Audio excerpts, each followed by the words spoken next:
وَلَوْ بَسَطَ اللَّهُ الرِّزْقَ لِعِبَادِهِ لَبَغَوْا فِي الْأَرْضِ, اللہ اگر سب کو مالدار بنا دیتا نا, زمین میں سرکشی بڑھ جاتی, سب میرے نافرمان ہو جاتے.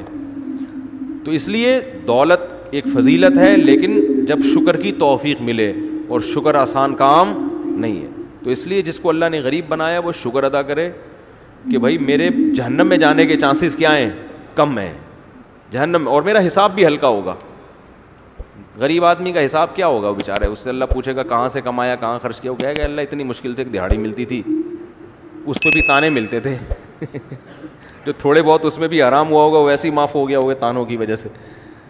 اور خرچ کہاں کیا, خرچ یہی کیا کہ وہ کبھی کبھار وہ سوکھی روٹی خرید لی, بھوسی ٹکڑے والے سے روٹی خرید لیا کرتے تھے. کوئی حساب ہی نہیں ہے.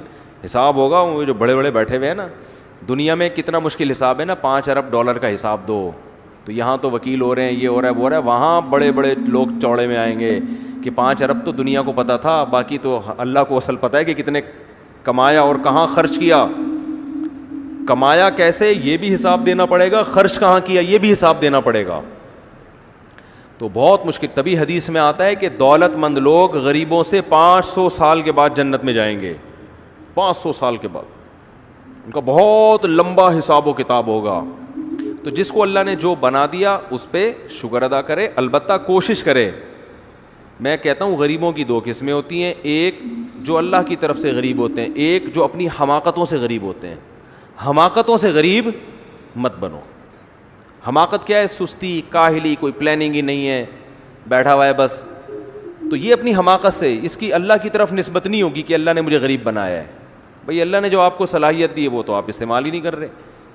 ہاں آپ پوری صلاحیتوں کو استعمال کرو, پھر بھی اللہ آپ کو غریب رکھے, تو یہ کس نے بنایا ہے, یہ اللہ نے بنایا. اس پہ اجر بھی ملے گا. علماء کہتے ہیں قرآن و سنت ہی سے یہ بات ثابت ہے. ایک صاحب میرے بیان پہ اعتراض کرنے لگے, علماء کے اقوال سنا رہے ہوتے ہیں, قرآن و سنت نہیں سناتے. تو علماء جو صحیح علماء ہیں نا, وہ قرآن و سنت ہی کا نچوڑ بیان کر رہے ہوتے ہیں. قرآن بھی تو سناتا ہے نا پیغمبروں کے ارشادات, لقمان علیہ السلام کے واقعات, لقمان علیہ السلام کی نصیحتیں.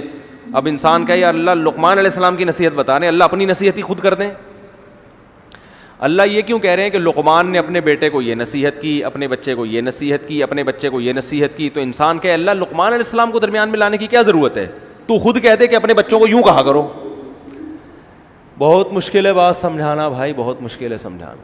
اللہ یہ بھی تو کر سکتا ہے نا کہ دیکھو سورہ لقمان میں آتا ہے وَإِذْ قَالَ لُقْمَانُ لِابْنِهِ وَهُوَ يَعِظُهُ. اس وقت کو یاد کرو جب لقمان نے اپنے بیٹے کو نصیحت کی اور یہ الفاظ کہے.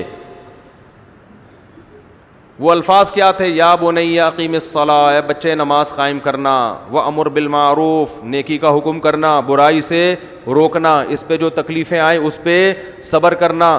ایک نیکی اگر تو پہاڑ کی کہیں کھائی میں بیٹھ کے بھی کرے گا نا, کسی غار میں بھی, وہ اللہ نکال کے لے آئے گا. برائی بھی لے آئے گا, نیکی بھی لے آئے گا. تو چھپ کے کبھی برائی نہ کرنا کہ کوئی دیکھ نہیں رہا ہے. تو اللہ بجائے لقمان علیہ السلام کو درمیان میں لانے کے, اللہ خود کہہ دیتے کہ اے لوگو ہم تمہیں نصیحت کر رہے ہیں کہ اپنے بچوں کو یوں کہا کرو تم. آج بہت لوگ خام خام میں فنٹر بننے کی کوشش کر رہے ہوتے ہیں. تو اللہ نے لقمان علیہ السلام کا تذکرہ کیوں کیا, یہ بھی ایک نصیحت کا ایک ایسا انداز ہے جس سے انسان کو رغبت ہوتی ہے کہ ہمارے جیسے انسان تھے لقمان علیہ السلام, وہ اپنے بچے کو جب یہ نصیحت کر سکتے ہیں اور اللہ کو ان کی نصیحت اس لیے پسند آ رہی ہے کہ یہ نصیحت قرآن و سنت کے عین مطابق ہے, تو ہم اپنے بچوں کو یہ نصیحت کیوں نہیں کر سکتے. جب کوئی عمل کر کے دکھایا جاتا ہے نا تو اس سے انسان کو زیادہ عبرت حاصل ہوتی ہے. تو اسی طرح درمیان میں علماء کے حوالے دیے جاتے ہیں, یہ اللہ کی بھی سنت ہے, اللہ کے نبی کی بھی سنت ہے. لیکن عالم کا ایسا قول نقل کیا جائے گا جو قرآن و سنت کے خلاف نہ ہو. قرآن و سنت سے اس کی تائید ہو رہی ہے تو بعض دفعہ براہ راست آیتیں پیش کی جاتی ہیں, بعض دفعہ اس بزرگ کا حوالہ دے دیا جاتا ہے, بزرگ یہ فرما رہے تھے. اس پہ الگ طرح سے اثر ہوتا ہے انسان کے اوپر کہ یار ہمارے دور کے علماء بھی یہ باتیں کر رہے ہیں, اس کا مطلب یہ آیتیں ہمارے دور کے لحاظ سے بھی ہیں.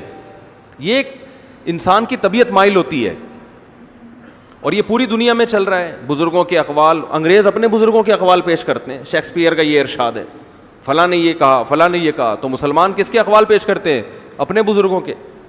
تو بزرگوں کے اقوال پیش کرنا یہ اس کی علامت نہیں ہے کہ آپ قرآن و سنت کو نہیں مانتے, یہ اس کی علامت ہے آپ واقعی قرآن و سنت کو مانتے ہو. ہاں ایسا قول جو قرآن و سنت کے اگینسٹ ہو وہ تو رد کر دینا چاہیے. تو کیا کہہ رہا تھا میں, اب وہ قول ہی بھول گیا. یہ لوگوں کو مسئلے ہیں نا لوگوں کے ساتھ. بھائی وہ قول بتا رہا تھا کہ ایک بزرگ کا قول ہے, دیکھو یار یہ حساب ہو گیا, بڑھاپا اس کو بولتے ہیں, لیکن آپ سب پہ بڑھاپا آیا ہوا ہے. چلو میں بھول گیا تو آپ تو یاد دلاؤ نا. تو میں کیا عرض کر رہا تھا کہ ایک جو اپنی حماقت سے غریب ہوتے ہیں, وہ ہوتے ہیں جو ہاں میں یہ یاد آ گیا مجھے کہ علماء یہ کہتے ہیں, یہ ان کے تجربے سے انہوں نے یہ بات سیکھی ہے کہ جو آزمائش انسان کی اپنی حماقتوں سے آتی ہے نا, عجیب اتفاق ہے کہ اس پہ انسان کو صبر کی توفیق نہیں ملتی. یہ ایک تجربے کی چیز ہے, صبر کی توفیق بھی نہیں ملتی اور بھی اس کی روحانی برکتیں حاصل نہیں ہوتی. لیکن جو ٹینشنیں گاڈ کی طرف سے, اللہ کی طرف سے ہوں, خدا کی طرف سے ہوں, ان ٹینشنوں میں صبر کی توفیق بھی ملتی ہے اور انسان بہت کچھ سیکھتا بھی ہے اس سے. تو اگر غربت اللہ کی طرف سے ہے, اس میں آپ بہت کچھ سیکھو گے, بہت فائدہ ہوگا, صبر کی توفیق ملے گی. اپنی حماقتوں سے ہے تو اس غربت میں آپ کو صبر کی توفیق نہیں ملے گی, آپ ڈپریشن اور اسٹریس کی طرف جاؤ گے آپ. تو اس لیے اپنا الو ہمیشہ انسان سیدھا رکھے, ہر کام میں اپنی ذمہ داری پوری کرے, پھر نتیجہ کس پہ چھوڑے؟ اللہ پہ. صحت میں بھی ایسا ہی ہے, ایک بیماری ہوتی ہے کس کی طرف سے؟ اللہ کی طرف سے. ایک بیماری کس کی طرف سے ہوتی ہے؟ ہماری حماقتوں سے ہوتی ہے. جو اللہ کی طرف سے بیماری ہوتی ہے اس میں گناہ بھی دھلتے ہیں اور اس میں صبر کی توفیق ملتی ہے. اور جو اپنی حماقتوں, سگریٹ پی کے جو کینسر ہوگا نا, اس میں صبر کی توفیق ملنا بڑا مشکل ہے. تمباکو کھا کے جو گلے کے کینسر ہو جاتے ہیں نا, چونے کھا کے, گٹکے کھا کے, اس میں صبر کی توفیق بہت کم لوگوں کو ملتی ہے, الا یہ کہ کسی کو توبہ کی توفیق مل جائے تو.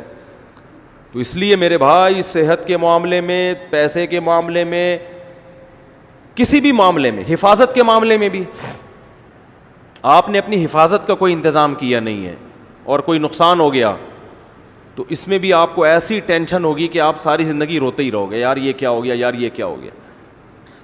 اب دیکھو کچھ لوگ نیند آ رہی ہوتی ہے, ڈرائیونگ کر رہے ہوتے ہیں, ذرا سا جھٹکا آئے گئے کام سے, ان کو یہ نہیں, وہ پھر بھی اپنے آپ کو جگا کے لے جاتے ہیں. ہمارے ایک دوست کے ساتھ ایسا ہوا, 150 کی اسپیڈ پہ جا رہے تھے, وہ کار چلا رہے تھے, یہ شکر ہے سیٹ بیلٹ باندھی ہوئی تھی, ان کے ساتھ جو دوست تھے وہ بھی سیٹ بیلٹ باندھی ہوئی, اتفاق ہے, ورنہ تو کچومڑ نکل گیا تھا ان کا. انہوں نے مجھے اپنا واقعہ سنایا کہ ڈرائیونگ کے دوران ایک جھٹکا آیا مجھے 150 کی اسپیڈ پہ. کہتے ہیں میں نے کہا کہ بس اب دوسرا جھٹکا آنے سے پہلے میں گاڑی روک لوں گا آگے پیٹرول پمپ پہ.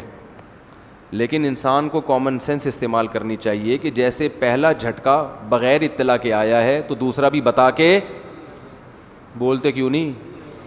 تو نیند کا تو پہلا جھٹکا جب آئے تو آپ گاڑی سائڈ پہ لگا دو, بس سو جاؤ, کچھ بھی کرو, آگے نہیں لے کے جاؤ. انہوں نے نہیں کیا. یہ 40 لاکھ کی 0 میٹر گاڑی خریدی تھی انہوں نے, اور وہ بھی 6-7 سال پرانا واقعہ, تو اس وقت 40 لاکھ آج کے 60-70 کے برابر تو ہوں گے. تو 150 کی اسپیڈ پہ کہتے ہیں پہلا جھٹکا آیا تو میں نے کہا اب نہیں آنے دوں گا, بس پیٹرول پمپ تک پہنچ جاؤں. لیکن کیا ہوا ہے, اس سے پہلے دوسرا جھٹکا بھی آ گیا, اور 150 پہ جب جھٹکا آیا ہے تو گاڑی نے 5-6 قلابازیاں کھائی ہیں. وہ تو اللہ نے بچانا تھا, ان کو بچا لیا, گاڑی کی ایسی کی تیسی ہو گئی. بات آ رہی ہے سمجھ میں کہ نہیں؟ یہ ہمارے یہاں حماقتیں صبح و شام لوگ کرتے ہیں, حماقتیں کرتے ہیں, اور یہ دینداروں میں زیادہ ہے کیونکہ ان کا اللہ پہ توکل بہت ہوتا ہے نا, کہ بچانے والا کون ہے؟ اللہ بچائے گا نا, ان کا اللہ پہ توکل ہے. ایک صاحب کہنے لگے اللہ بچائے گا, میں نے کہا نہیں بچایا تو کیا کر لے گا پھر؟ تجھے کس نے کہا کہ اللہ بچائے گا؟ توکل کو غلط استعمال کرتے ہیں. تو گوروں نے راکٹ بھیجا تھا نا, وہ تباہ ہو گیا, تو دوبارہ وہ نہیں بھیجا انہوں نے, کہ جب تک اس کی وجہ نہ سامنے آئے کہ یہ تباہ کیوں ہوا. وہ ایک غلطی دوبارہ نہیں دہراتے, اور ہم ایک غلطی, بھئی ایک جھٹکا آپ کو آ گیا, قدرت نے موقع دے دیا آپ کو کہ بھئی سنبھل جا, آپ کو گاڑی سائڈ پہ لگانی چاہیے. اول تو یہ پہلا جھٹکا بھی غلط آیا ہے, ایسی کنڈیشن میں ڈرائیو کر کیوں رہے ہو؟